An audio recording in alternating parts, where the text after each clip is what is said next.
Hello students, exercise 5.3 question number 11th. If the sum of n terms of an AP is 4n minus n square, Sn given है आपको. What is the first term? That is S1. S1 का मतलब होता है sum of one term, यानी first term same है S1 और A1.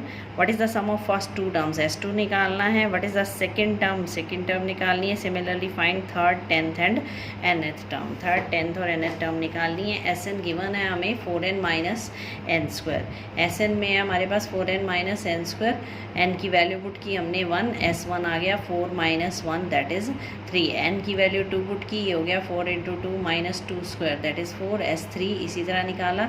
S1 का मतलब क्या है? सम ऑफ फर्स्ट टर्म यानी first term itself that is 3.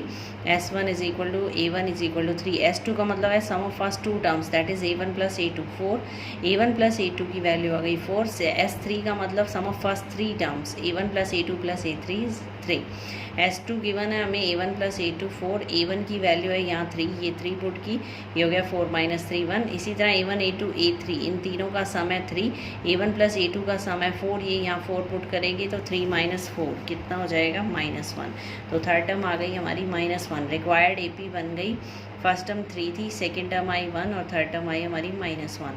हमें निकालना टेंथ और nth टर्म. टेंथ टर्म का फॉर्मूला हो जाएगा A प्लस 9D. A की वैल्यू 3, D की वैल्यू हो जाएगी 1 माइनस 3 दैट इज़ माइनस 2. इसी तरह An निकालेंगे A plus n minus 1 into D. 3 plus n minus 1 into minus 2, ये हो जाएगा माइनस 2n प्लस 2, ये आ जाएगा 5 माइनस 2n. S1 भी आ गया, S2 भी आ गया, A2 भी आ गया, S2 माइनस S1 करके. इसी तरह S3 S8n और An जो भी हमें फाइंड आउट करने थे ये सारी वैल्यूज़ आ गई. नेक्स्ट है हमारे पास क्वेश्चन नंबर 12 में है find the sum of first 40 positive integers divisible by 6. सम निकालना है आपको first 40 positive integers divisible by 6, जो 6 से डिविजिबल है उनका सम. तो 6 से डिविजिबल हमने ले लिए 6, 12, 18. इस तरह से वैल्यूज़ आ जाएगी हमारे पास. AP बन जाएगी.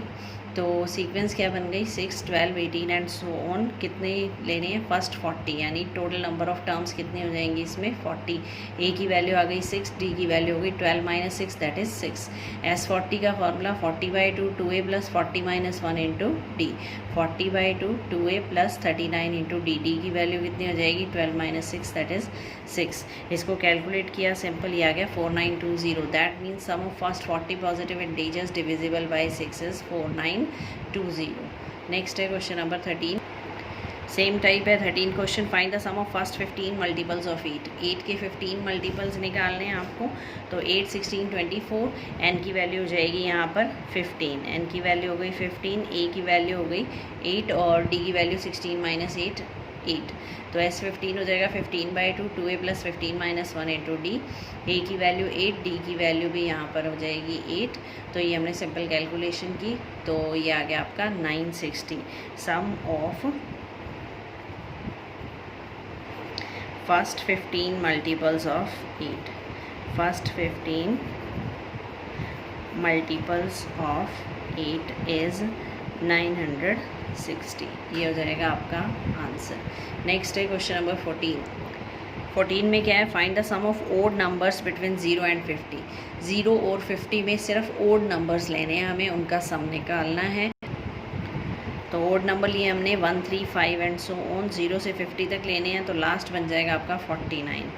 तो A की वैल्यू हो गई 1, D की वैल्यू हो गई 3 माइनस 1 दैट इज़ 2. N की वैल्यू कितनी हो जाएगी? 25. टोटल टर्म्स कितनी हो जाएंगी? 0 से 50 में कितने ऑड नंबर आएंगे? हाफ ऑड होते हैं और हाफ इवन होते हैं. तो N की वैल्यू हो गई 25. S25 का क्या फॉर्मूला हो जाएगा? 25/2 2A plus 25 minus 1 into D. A की वैल्यू पुट की यहाँ 1 और D की वैल्यू पुट की हमने 2. तो इसकी सिंपल कैलकुलेशन है. तो sum of odd numbers between 0 and 50 is 625. Next है क्वेश्चन नंबर 15 में क्या है? एक contract on construction job specifies a penalty for delay of completion beyond a certain date. इसने क्या कहा है? एक पेनल्टी डिसाइड की गई है अगर आपका टाइम पर सर्टेन डेट पर कंप्लीशन नहीं होता है प्रोजेक्ट का. तो 200 for the first day. First day के लिए 200 पेनल्टी है, सेकेंड डे के लिए 250 है, फिर 300 एंड सो ऑन. द